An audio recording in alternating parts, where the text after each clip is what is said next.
نحمده ونصلي على رسوله الكريم اما بعد فاعوذ بالله من الشيطان الرجيم بسم الله الرحمن الرحيم قل يا عبادي الذين اسرفوا على انفسهم لا تقنطوا من رحمة الله ان الله يغفر الذنوب جميعا انه هو الغفور الرحيم صدق اللہ العظیم۔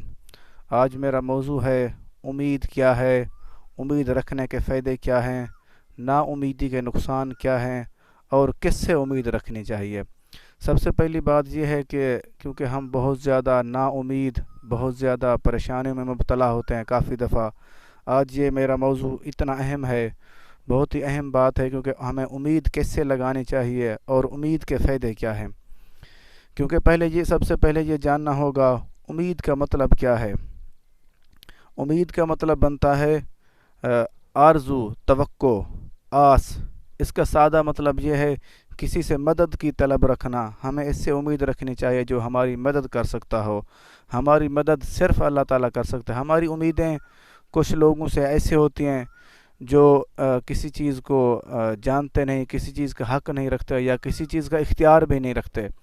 اس لیے اللہ پاک نے ارشاد فرمایا، سورۃ زمر آیت نمبر 53 پارہ نمبر 24، اللہ پاک نے ارشاد فرمایا، اے نبی کریم صلی اللہ علیہ وسلم آپ فرما دیں، آپ کن کو فرما دیں۔ اللہ پاک دیکھو کتنا پیارا پیغام دیا، اللہ تعالیٰ کی ذات ہم سے، اپنے بندوں سے کتنا زیادہ پیار کرتا ہے۔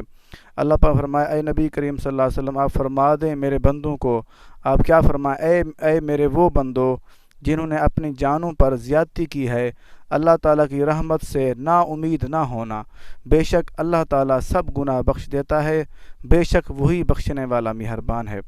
دیکھو ہمیں اسی مالک سے امید رکھنی چاہیے جو ہماری مشکلات، ہمارے جرم، کمی بیشیاں معاف کرتا ہے۔ ہمیں کوشش کرنی چاہیے کہ لوگوں سے بالکل امیدیں ختم کر دیں، صرف مالک کے ساتھ امیدیں رکھیں اور اسی پہ امید رکھیں۔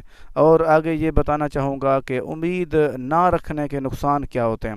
تو علامہ اقبال رحمۃ اللہ علیہ فرماتے ہیں، نہ ہو نو امیدی زوال علم و عرفاں ہے، تو امید ہے مرد مومن خدا کے رازدانوں میں۔ وہ فرماتے ہیں نہ ہو نو امیدی، نا امید نہ ہو بالکل، اس سے نقصان کیا ہوگا، زوال علم و عرفاں ہے۔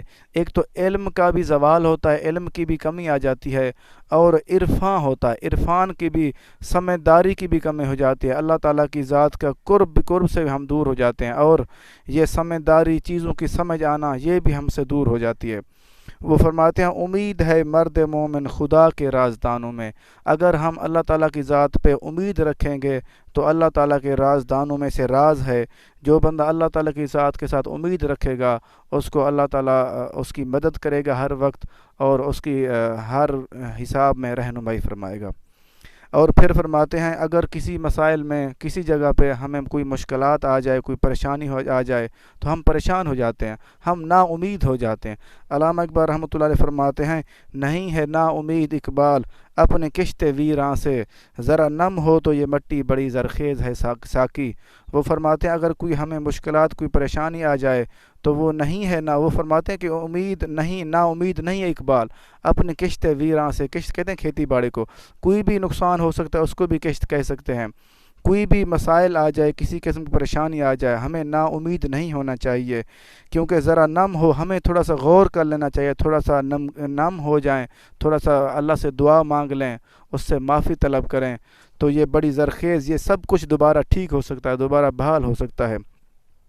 آگے ایک حدیث قدسی عرض کرنا چاہوں گا۔ اللہ تعالیٰ نے ارشاد فرمایا کہ سرکار دو عالم صلی اللہ علیہ وسلم نے ارشاد فرمایا، اللہ تعالیٰ ارشاد فرماتا ہے اگر بندے کے گناہ، بندے کے جرم آسمان کی بلندی تک پہنچ جائیں تو پھر وہ مجھ سے مغفرت طلب کرے اور امید رکھے تو میں اسے بخش دوں گا۔